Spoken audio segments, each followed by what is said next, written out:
What's up, guys? Today I wanted to talk about something that I came up with. Thought it'd be a cool top 10 to do. And I went ahead and did top 10, not to hog them all, but I do want to see everybody else's list. But I already did a tag video and I'm not going to start another one. Sometimes I feel like I do that too much. So I'm going to go ahead and jump into this. These are my top 10 co-op games. Co-op games, fun games to play with your friends or me, my brother. Now, I'm going to make a different top 10, probably at some point, if there even is 10, where the second player is beneficial. Because then there's times when the second player is not beneficial. It actually makes things harder. This is just what I thought growing up me and my brother would play, and we just had fun with. This is just fun. So it might be harder, it might be easier with two players. This is just which ones I thought were fun. And this is actually not in an order either. So number 10's not better than number 1.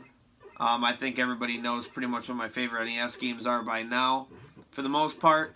But I don't have a set order, so I don't want you to think that I put it in any sort of order. I did it random. I have the games stacked here, and I'll explain them. So here we go. Number 10, Chippendale's Rescue Rangers. This is a game that's super fun to play. Me and my brother used to rent this all the time. We did not own it. We just rented it. And it can be a little annoying because you can jump on each other's heads and stuff. You play as Chippendale, obviously. And you can jump on each other's heads, and then when you throw weapons, you can accidentally hit each other. It doesn't hurt them, but it dazes them and makes you vulnerable to get hit. But, at the same time, it's also not a very hard game. It's a very easy game, so it was very doable. So, this is a game that I love to play with my brother, and I say you guys should definitely give it a try if you have not. Hopefully all of you have already played it. It's a pretty common game, pretty cheap. Number 9. We did not play this on this system, but I have this one. It'd be really interesting for me and him to try nowadays. But Smash TV. Smash TV we actually played on our Sega Genesis, and me and my brother used to just wreck shit on this game. We could murder this game, and a lot of people can't complete it, but me and my brother used to just murder this game. The only boss I remember being difficult was Scarface, because you pretty much have to use a specific weapon, which is those little balls. They are little bombs. They shoot out a bunch of little balls that are bombs, and you have to shoot them with a ton of those. And he takes a ton of hits. So I'd like to see how this one's any different, and me and my brother running through them. I already tried it, and actually the controls are a lot different. But on Sega Genesis, I believe that this is the best on the Sega Genesis, other than maybe, obviously, the arcade is probably the best. But I have the Super Nintendo one also, and the Super Nintendo one's just not as good. It's definitely the best on the Genesis. So if you haven't tried that, that's another fun one to play. And this is one that I think is very beneficial to have the second player, because more firepower, obviously. You can stand together in a corner or something and really take some people out. So, and obviously on bosses, it helps to have the other person. Alright, I think I'm at number 8 here. Life Force. This is a game that's just fun as hell to play. Me and my brother owned this one. Had tons of fun with it. Played the crap out of it. Beat it. We could run through this game without the Konami code, actually. Me and my brother were really good at this. We played it so much, that's probably why it was so easy for us. And the only thing that's frustrating about this one, 2-player, is trying to distribute all the power-ups fairly, because that's what me and him would do, is we would try to be as fair as we could and give each other power-ups, because obviously we wanted each other to live and help out.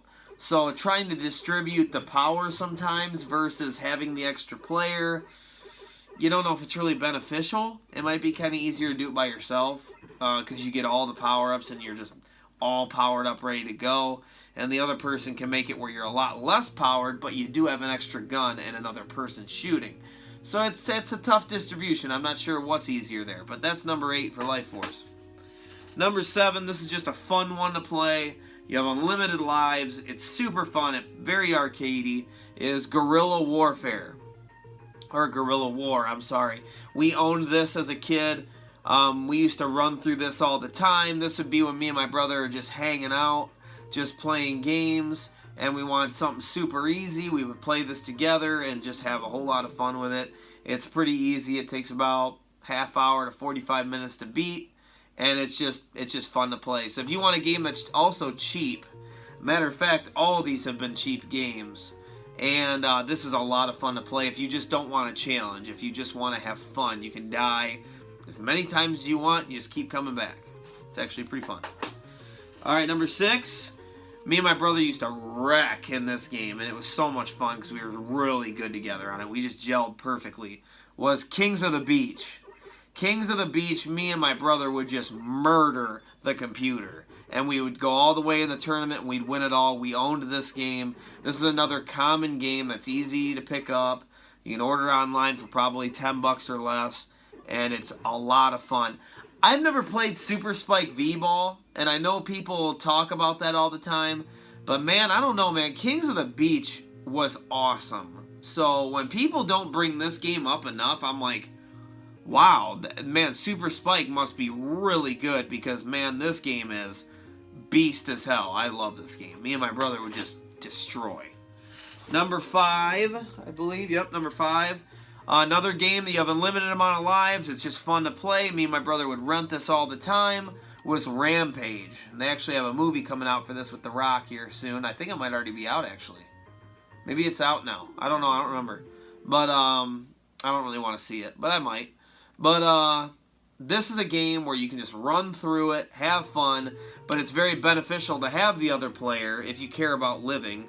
I try to not die. I try to, even if I have unlimited lives, I like to see how much I can do it without dying.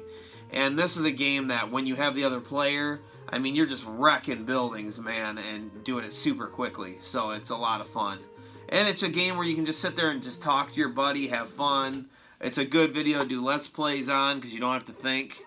And you can just sit there and talk. So, Rampage. Number 4 is Ninja Turtles 2, the arcade game. This game is pretty beneficial to have the second player because obviously it's another turtle sitting there doing work on the same amount of enemies. I'm pretty sure the enemies stay the same in this game, no matter if you have it on 1 or 2 player. You might experience some more slowdown though, but it's very beneficial to have the other player. And this is a game that's also cheap. These are actually all cheap games, I believe. And we did not have this when we were little, but this was one we would rent once in a while. We only had the first Turtles game when we were little. But this is a game we would rent and have a lot of fun with. I don't think we ever beat it, though, weirdly enough. It's really goofy. We have never done that. But we didn't rent it too much. But yes, it's a very good game to play together. Number 3. A game that me and my brother will just wreck. Probably more than, I don't know about more than Kings of the Beach, but pretty close. Contra. Contra is a game that's definitely a lot harder with 2 players, but me and my brother just played this so much that we would both get the spread. And when you got double spread on the screen, it's not even fair. It's not even fair. I mean, you're just destroying. Me and my brother knew where every bad guy was going to pop up. So it'd be like if we were facing a boss that was vertical, I'd shoot everybody on the left, he'd shoot everybody on the right, and the boss just had no chance. Just no chance to survive. So me and my brother, also with no Konami code, would just tear this game apart. Just make this game look like dog shit. So number 2. This is really fun to play. This is a game we rented as kids. It's Jackal. Jackal's a lot of fun. It's a lot like Contra playing 2 players, because once you get powered up enough and you have enough people rescued and stuff like that, and you get the missiles that blow up in 4 directions, you get 2 people doing that, and you're going to be wrecking some house, man. So this is a game that's pretty beneficial to have the second player, but at the same time you don't need them, so this is kind of 50-50. It's kind of 50-50, but this is a cheap game you can pick up. Jackal's one of the best games on the NES. Freaking underrated game. People don't talk about it enough. And made by Konami. Go figure. Another game made by the people who made Contra. It's freaking awesome. Play that. And last but not least, number 1, me and my brother would destroy this game, but we never knew about Supreme Master and the end boss. Was Double Dragon 2. But this is definitely the best Double Dragon to play, fun-wise. But I would argue that the most beneficial to play would be the third one. The third one, you really need that second player. This one, you don't really need the second player, but it helps. This is the most fun, though, because this is the best Double Dragon on the NES, in my opinion. I think in most people's opinion, probably 95%.